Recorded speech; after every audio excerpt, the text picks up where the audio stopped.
提起曹冲，谁的课本记忆里没刻着曹冲称象这4个字？7岁孩童用浮力原理称出大象重量，智商直接吊打满朝文武，堪称中国历史上别人家孩子的天花板，是刻在民族记忆里的中华第一神童。但很多人只记住了他的高光开场，却没留意他的结局。这个集万千宠爱于一身的天才少年，人生永远停在了13岁。关于他的死，民间传了快2000年，阴谋论版本层出不穷。有人说是哥哥曹丕嫉妒他的才华，暗中下毒斩草除根，毕竟曹丕连亲弟弟曹植都能逼到7步成诗，害死个庶出弟弟根本不算事。有人说是曹操自己捧杀了儿子，把曹冲架得太高，成了夺嫡之争的活靶子。更有玄乎的说法，讲什么天妒英才，智商太高折了阳寿，太聪明的孩子注定养不大。众说纷纭里，真相反而被埋得越来越深。今天我们就波斯抽检，从正史史料出发，扒一扒建安13年的曹魏王府里到底发生了什么。曹冲的早逝究竟是一场精心策划的宫廷阴谋，还是一场躲不过的时代悲剧？很多人对曹冲的印象只停留在称象这一件事上，觉得他就是个有点小聪明的孩子。但翻完《三国志》，你就会发现曹冲的厉害远不止智商高这么简单。他是真正的德智体全面发展，难怪曹操会动了传位的心思。先说说大家最熟的曹冲称象，这件事的含金量其实比课本里写的高得多。当时的背景是孙权为了讨好曹操，特意从江东送了一头大象过来。北方人哪见过这种庞然大物，曹操看着新鲜，就想知道这东西到底有多重，就让手下大臣想办法。《三国志》里原文是太祖欲知其斤重，访之群下，咸莫能出其理。翻译过来就是曹操问了一圈满朝文武，没一个人能拿出办法。你可别觉得这群大臣笨，能站在曹操朝堂上的都是跟着他打天下，平袁绍的老狐狸荀彧、贾诩、陈馭这些人都在，哪个不是人精？他们想不出来，是因为当时的认知里根本没有测大型活物重量的思路。有人说造一杆超大的秤，可哪来那么大的秤砣？有人说把大象宰了切成块秤，这更是馊主意。曹操要的是活大象称重，杀了还有什么意义？就在一群大人束手无策的时候，7岁的曹冲站了出来，说了一句话：志向大船之上，而克其水衡所至，称物以载之，则效可知矣。翻译过来就是把大象赶到大船上，看船身下沉多少，在水衡的位置刻个记号，然后把大象赶下来，往船上装石头，装到船沉到同一个记号的位置，再分批称石头的重量，加起来就是大象的重量。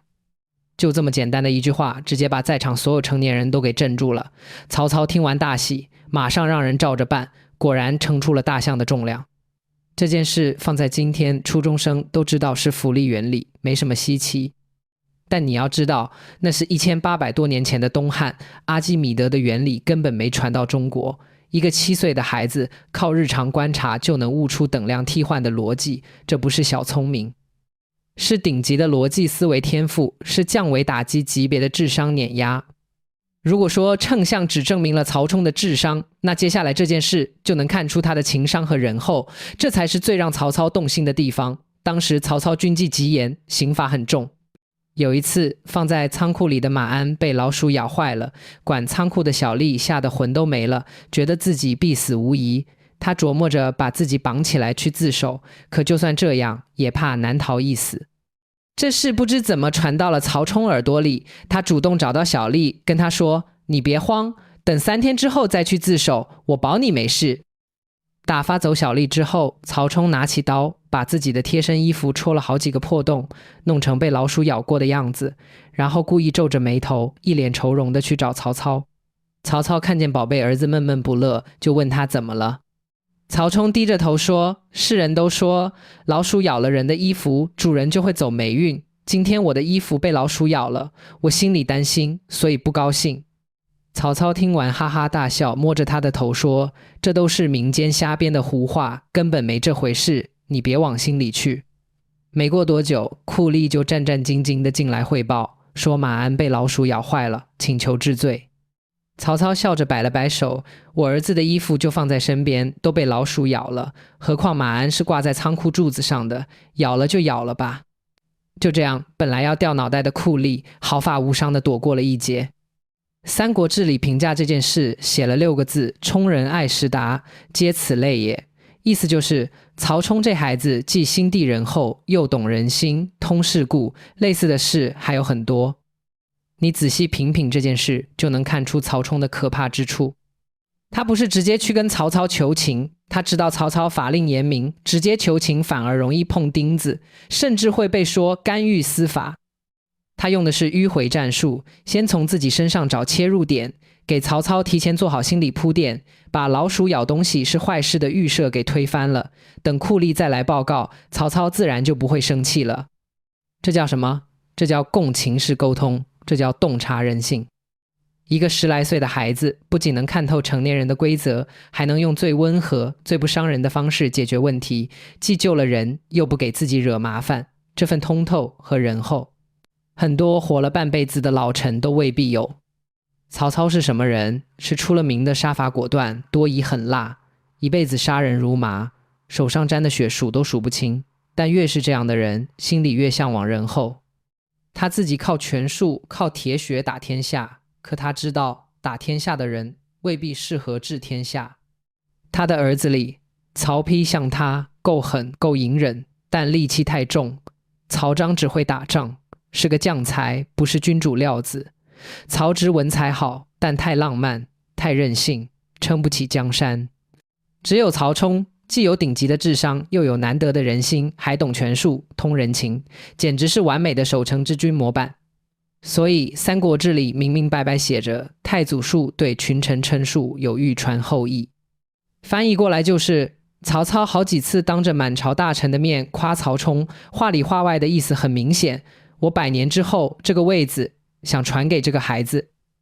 要知道曹操一生有20多个儿子，能让他当众说出这种话的，曹冲是独一份。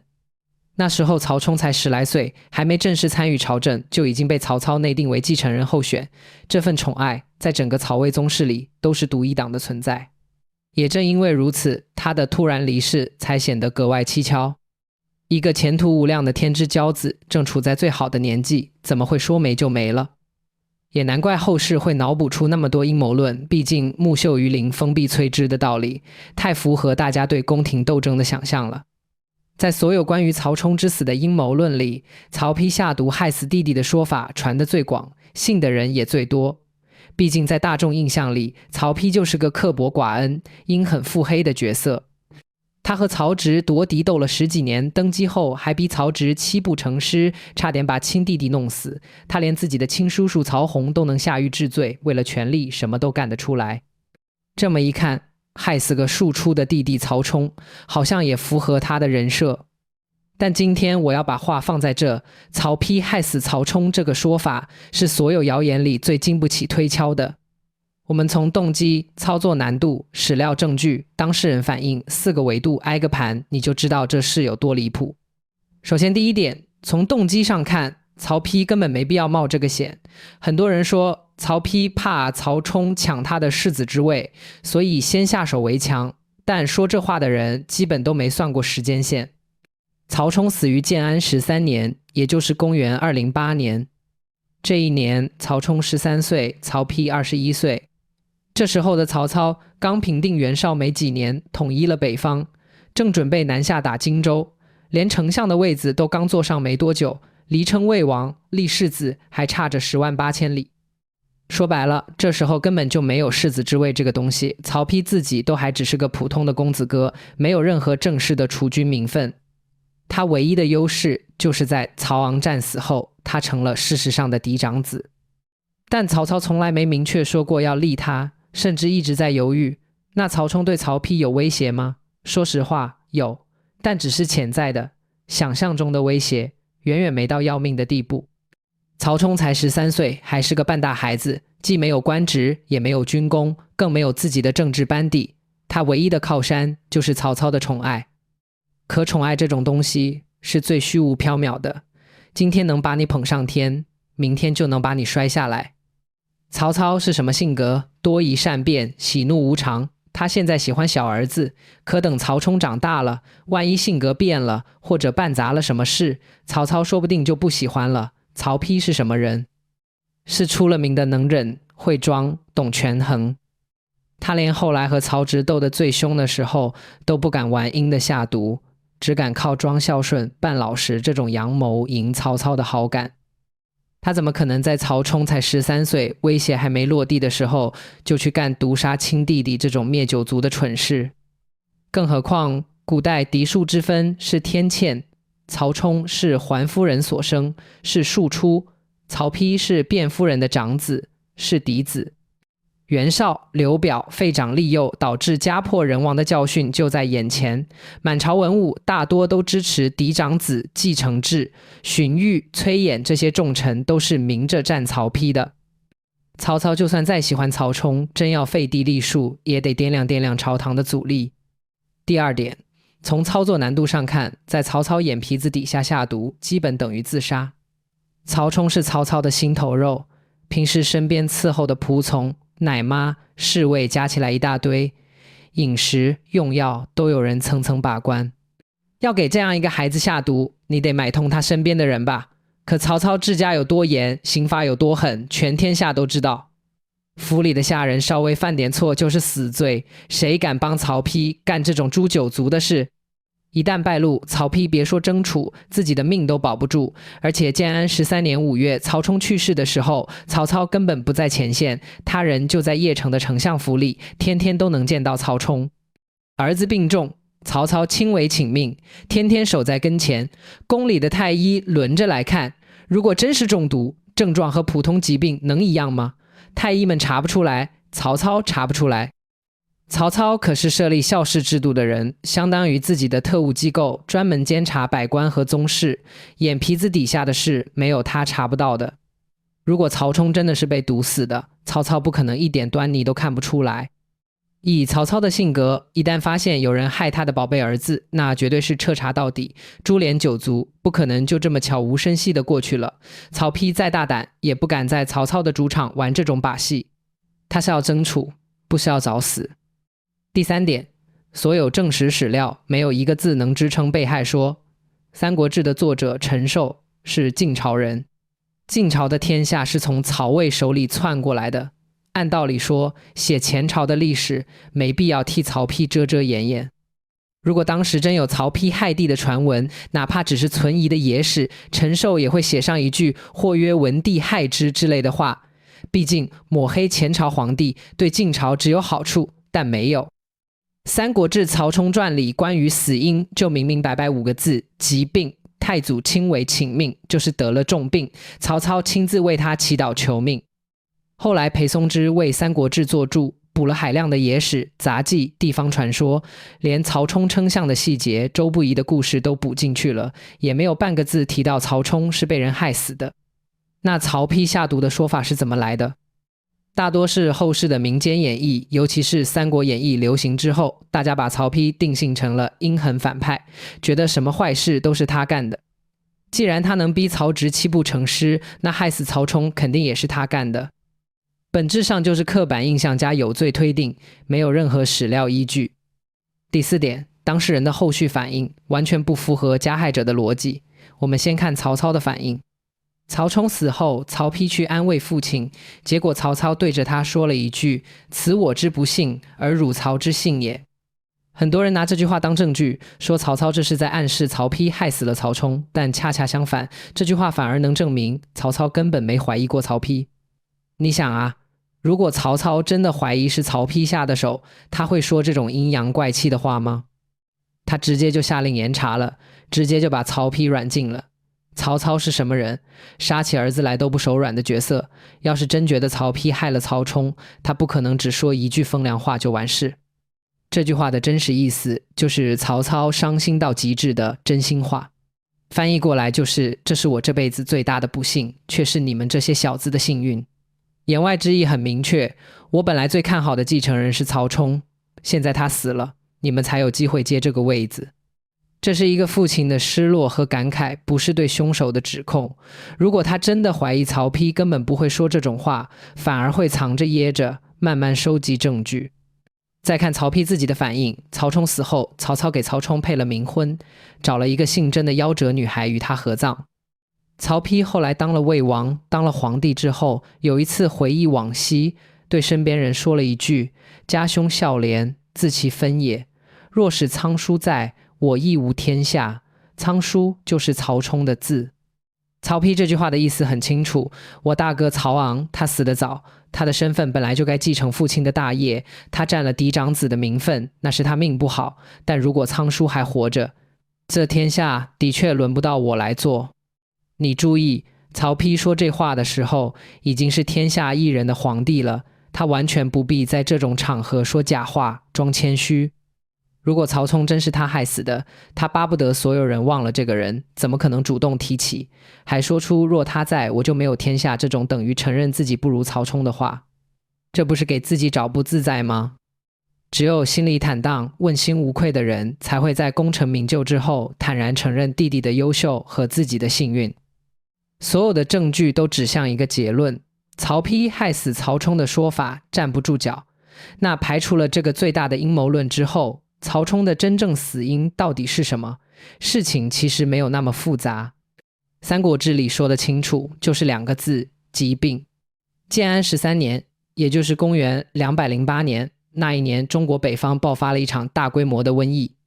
史书上记载，这年冬天曹操南下赤壁，大军中发生了严重的疫情。三国志武帝纪里写得很明白，于是大疫，立世，多死者。赤壁之战，曹操之所以败得那么惨，除了周瑜的火攻，军中大范围的瘟疫流行也是关键因素。你想想，军队里大规模流行的传染病，在邺城的丞相府里能完全隔绝吗？曹冲当时才13岁的孩子，身体底子再好，也扛不住瘟疫的侵袭。那个年代的医疗条件再顶级，面对烈性传染病，也基本等于束手无策。曹操亲为请命，说明他已经急到要去求神拜佛的地步了。这恰恰证明了当时病情已经危重到了人力无法挽回的程度。堂堂丞相，在邺城什么样的太医请不到，什么样的名医找不到？如果只是普通疾病，以曹操的权势和财力，怎么可能治不好？唯一的解释就是，这场病在当时就是不治之症。所以曹冲之死的真相不是什么阴谋诡计，而是2个残酷的时代因素叠加的结果。第一，建安13年席卷北方的大瘟疫；第二，当时落后的医疗水平。这2条加在一起，就是曹冲真正的死因。他是一个被时代洪流吞噬的天才少年。说起来既荒诞又悲凉，一个能在智力上碾压满朝文武的神童，一个让曹操动了传位念头的完美继承人，最终却败给了一场看不见摸不着的瘟疫。在历史的大势和自然的伟力面前，再璀璨的个体光芒也显得如此脆弱和无力。曹冲的早逝给中国历史留下了一道长长的遗憾。假设他活了下来，以他的才智和人心，加上曹操的全力培养，大概率会成为曹魏最完美的接班人。他比曹丕仁厚，比曹植被克制，比曹彰有谋略，也许就不会有后来曹丕篡汉之后那几年的政治动荡，也许曹魏的国祚会延续得更久，但历史没有如果。也正是因为这种巨大的缺憾感，让后世的人们无法接受天才就这么简简单单病死了的事实，非要在里面找点阴谋，找点仇恨出来，仿佛只有这样才能解释命运的不公，但真相往往比传说更朴素，也更残酷。建安13年的那场瘟疫带走的不仅仅是一个13岁少年的生命，更是曹操毕生最大的希望，是曹魏王朝另一种可能的未来。而2000年来，这个被层层阴谋论包裹的历史悬案拨开之后，里面藏着的不过是一个父亲在病榻前无能为力的叹息，和一个时代无声无息的残忍。曹丕登基当皇帝之后，经常跟身边的大臣提起曹冲。他说过一句很有名的话：家兄孝廉，自其分也。若使仓叔在，我亦无天下。仓叔是曹冲的字。这句话翻译过来就是，我大哥曹昂如果活着，即位是理所当然的，要是曹冲还在，这天下也轮不到我做。如果曹冲真是曹丕害死的，他会天天把这话挂在嘴边吗？他躲都来不及吧，生怕别人提起这个名字，生怕有人翻旧账。而且曹丕不仅追封曹冲为邓哀侯，后来又追封为邓公，善待曹冲的后人，还给他续了香火。你可以说曹丕虚伪，但没必要在一个死了几十年对他毫无威胁的弟弟身上演一辈子的戏。没人给发奥斯卡奖，也没人会因为他对弟弟好就夸他。这种反复提及的惋惜更像是一种发自内心的感慨，他自己也知道这个弟弟的天赋确实在他之上。所以综合下来，曹丕下毒害死曹冲这个说法动机不成立，操作不可行，史料没实锤，当事人反应对不上，纯粹是后世脑补出来的阴谋论，看着带劲，实则一戳就破。至于其他的谣言，比如曹操杀子后宫争宠，就更离谱了。曹操疼曹冲疼得跟命根子似的，怎么可能主动杀儿子？桓夫人除了曹冲还有2个儿子，本身也不受宠，根本没资本和卞夫人争，也没必要害自己的亲儿子，所有的阴谋论都站不住脚。那真相到底是什么？其实答案一直都写在史书里，只是很多人不愿意相信。曹冲的死真的就是病死的，但这不是普通的风寒小病，而是一场席卷了整个东汉王朝，夺走了上千万人性命的世纪大瘟疫。要搞懂曹冲的死，我们不能只盯着曹家的王府看，得把视野拉开，看看整个建安13年的天下到底在经历什么。很多人只知道建安13年有赤壁之战，却不知道这一年也是汉末瘟疫大爆发的高峰期。东汉末年的瘟疫不是1次2次的局部疫情，是绵延了几十年的国家级灾难。从汉桓帝时期开始，全国就断断续续爆发瘟疫，到了建安年间直接达到了顶峰。医圣张仲景在《伤寒论》的序言里写过一段非常惨烈的话：余宗族素多，项羽200，建安纪年以来，犹未10人，其死亡者3分有2，伤寒实居其7。翻译过来就是，我们张家本来是个大家族，有200多口人，从建安元年开始，不到10年的时间，家里人死了2/3，其中70%都是死于伤寒瘟疫。张仲景是什么人？堂堂长沙太守，名门望族，家里有田有产，不愁吃穿，也能请到最好的医生。可就算是这样的家庭，10年间也死了一大半。你想想，普通老百姓家里是什么情况？简直就是灭顶之灾。有数据统计，东汉巅峰时期全国人口有5600多万，到三国归晋的时候，全国在册人口只剩1600多万，几十年间人口少了3/4。这里面除了战乱饥荒，最大的杀手就是这场持续了几十年的大瘟疫。当时的人不知道什么是细菌，什么是病毒，只知道这种病传染快，死亡率高，得了之后高烧、咳嗽、出血，没几天就不行了，统一叫伤寒或者疫痢。这种病不分贵贱，不管你是王公贵族还是平民百姓，沾上了基本就是听天由命。那建安13年的疫情到底有多严重，我们看赤壁之战就知道了。三国志武帝纪里写得很清楚，攻至赤壁，与备战，不利，于是大疫，立士多死者，乃引军还。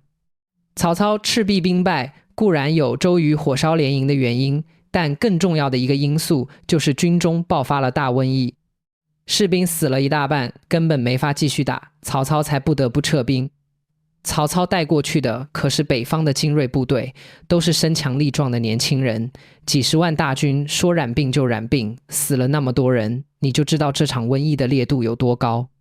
军队里有军医，有相对好的后勤，都扛不住，更别说普通百姓了。很多人会问，赤壁在南方，邺城在北方，瘟疫能传那么远吗？完全可以。瘟疫这种东西是跟着人走的。建安13年，曹操南征北战，军队调动频繁，各地的官员、百姓、商人来回流动，病毒跟着人流，很快就能从南方传到北方。而且史书记载，建安13年的瘟疫是全国性的，不是只在赤壁有。曹冲死在5月，也就是曹操正式南征的2个月前，这时候的邺城大概率已经出现了疫情。丞相府里人来人往，每天各地的官员、将领、使者进进出出，谁也不知道谁身上带着病菌。曹冲才13岁，身体还没发育完全，免疫力本来就弱，再加上他从小聪明，读书刻苦，用脑过度，体质大概率不算强壮，属于智多而体弱的类型。在烈性传染病面前，几乎没有抵抗力。可能就是一次普通的风寒，可能就是接触了一个带病毒的仆从，然后就染上了瘟疫。在那个没有抗生素、没有退烧药、连输液都做不到的年代，得了烈性传染病，基本就是靠自身免疫力硬扛。扛过去了就活，扛不过去就死，再好的太医也没用，所以曹操才会亲为请命。什么叫请命？就是亲自向上天祈祷，愿意捡自己的阳寿来换儿子的命，甚至找巫师方士来做法驱邪。你以为曹操是迷信吗？他是没办法了。他是堂堂大汉丞相，手握生杀大权，可以指挥千军万马，可以决定无数人的生死，可面对儿子的病，他一点办法都没有。太医都束手无策，他只能去求神拜佛，只能把希望寄托在虚无缥缈的上天身上。一代枭雄在疾病面前也只是个无能为力的普通父亲。可能有人会说，为什么偏偏是曹冲？曹操那么多儿子，怎么就他染上了？这就是瘟疫的残酷之处，他不讲道理，不讲身份，完全是随机的。他不会因为你是天才就绕着走，也不会因为你是王公贵族就网开一面。在时代的灾难面前，个人的才华、财富、权力都不堪一击。其实不止曹冲，后来建安22年的那场大瘟疫，建安妻子里一下子死了5个。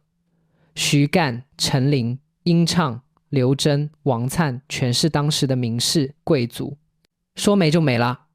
王粲还是跟着曹操出征的，路上染了病，直接就死在了半道上，连这些社会顶层的人都躲不过，更何况其他人。说到这，可能很多人会觉得失望，搞了半天原来就是病死的，也太没戏剧性了吧。是啊，这就是历史的真相，它往往没有那么多阴谋诡计，没有那么多反转打脸，就是平淡、残酷，又充满了无常。大家之所以愿意相信阴谋论，是因为阴谋论有坏人、有冲突、有故事感，符合我们对天才陨落的心理预期。我们总觉得这么厉害的人死的一定轰轰烈烈，一定有惊天动地的内幕。可现实是，夺走一个人生命的可能就是一场看不见的疾病，一次不起眼的意外，但恰恰是这种平淡的真相才更让人唏嘘。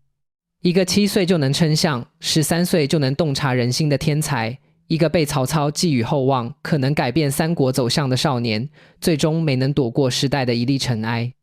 我们甚至可以大胆假设一下，如果曹冲没有死，顺利长大成人，曹操真的传位给他，那后来的曹魏会是什么样？不会有曹丕、曹植的夺嫡之争，不会有宗室之间的互相猜忌打压，曹魏的政权会更稳定。以曹冲的仁厚和智慧，他大概率会是个不错的守城之君，不会像曹丕那样短命，也不会像曹睿那样后期荒淫。那样的话，司马懿未必有机会篡权，三国的结局可能就完全不一样了。可惜历史没有如果。建安13年的那场瘟疫，轻轻一挥手，就改写了整个曹魏的命运，也改写了三国的走向。曹冲的死，最受打击的人，毫无疑问是曹操。这个一辈子不信天不信命，敢说宁我负人勿人负我的枭雄，在儿子的葬礼上哭得肝肠寸断。他不仅失去了一个最疼爱的儿子，也失去了自己最理想的继承人，失去了对未来的很多规划。而接下来曹操做的几件事，更是把他性格里的复杂与偏执展现得淋漓尽致。你能从中看到一个父亲最深沉的爱，也能看到一个掌权者最冰冷的恨。第一件事就是为曹冲办冥婚。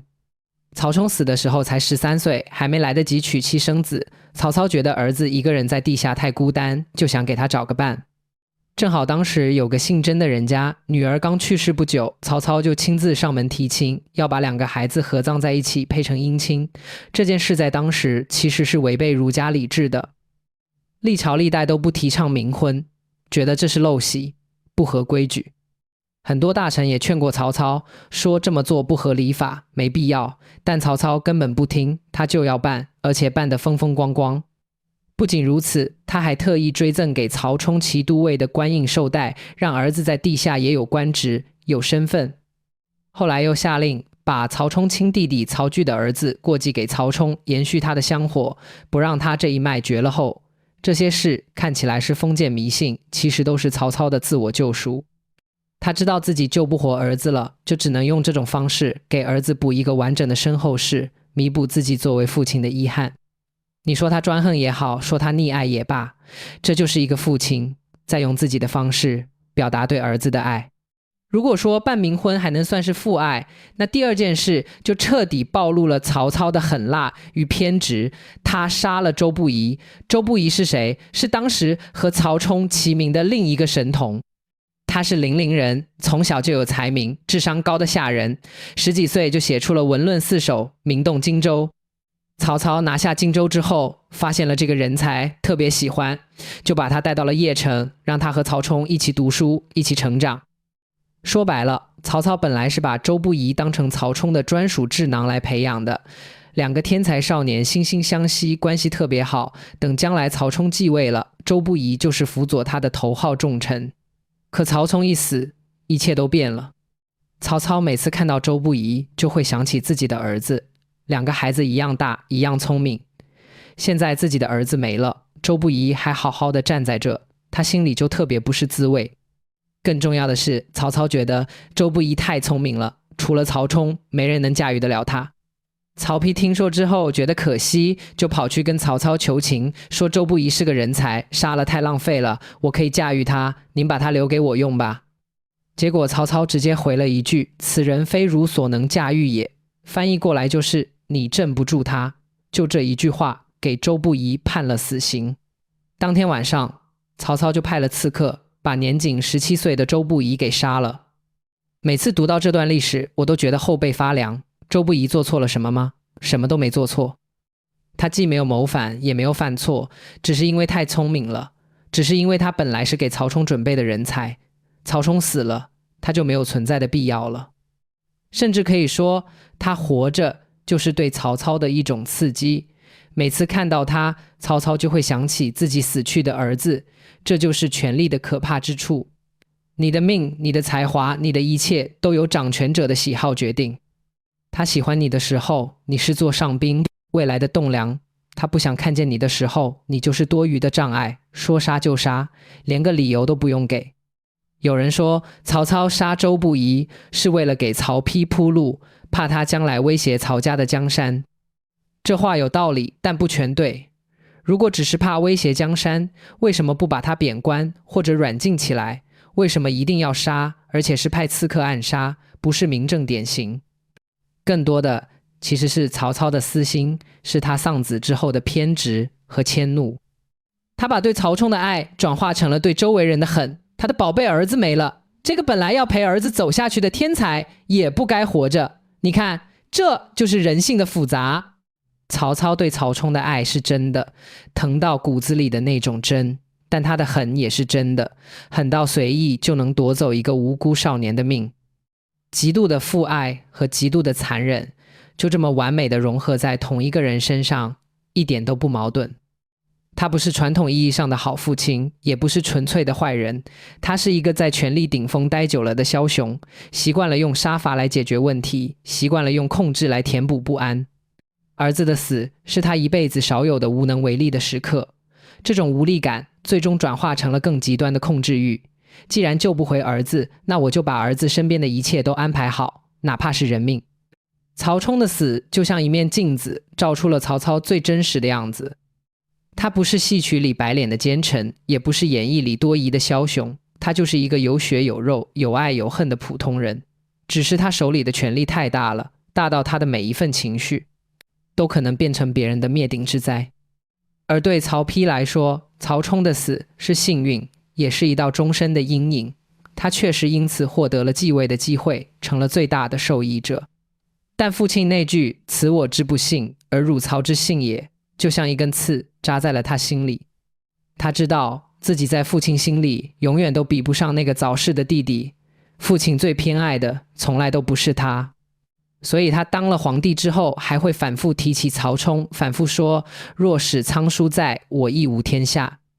这里面有真心的惋惜，也有微妙的炫耀。你看，就算你再优秀，命不好，最后天下还是我的，但更多的可能是一种终于被承认的释然。他争了一辈子，赢了曹植，赢了所有兄弟，坐上了皇位，可他心里始终清楚，父亲心里的第一人选从来不是他。这大概也是一种胜利者的遗憾吧。聊到这曹冲之死的真相，其实已经很清楚了。没有下毒，没有阴谋，没有兄弟相残，就是一场瘟疫带来的意外，是那个混乱年代里无数悲剧中最让人惋惜的一个。但这个故事的思考远不止神童早逝这么简单。第一，时代的尘埃落在每个人头上都是一座山。曹冲是天才，是丞相的儿子，是天之骄子，可他依然躲不过一场瘟疫。在大的时代灾难面前，个人的才华、身份、财富都渺小的不值一提。第二，人性从来都不是非黑即白的。曹操是奸臣吗？他挟天子以令诸侯，杀人如麻，心狠手辣。但他也是个会为儿子的死痛哭，会求神拜佛，会想尽办法弥补遗憾的父亲。他可以为了儿子办冥婚，追封官爵，也可以为了儿子随手杀掉一个无辜的天才。善与恶，爱与恨，从来都不是对立的，他们可以同时存在于一个人身上。第三，有时候早逝也是一种圆满。如果曹冲真的活到成年，真的卷入夺嫡之争，他未必玩得过隐忍腹黑的曹丕，未必受得了朝堂上的尔虞我诈。而现在他永远停在了13岁，永远是那个聪明仁厚眼睛里有光的少年。他不用经历骨肉相残，不用变成自己讨厌的样子，不用被权力磨平棱角。在所有人的记忆里，他永远都是那个7岁称象的神童，永远完美，永远耀眼。从这个角度说，或许这也是命运对天才的另一种温柔。好了，关于曹冲之死的故事，今天就聊到这里。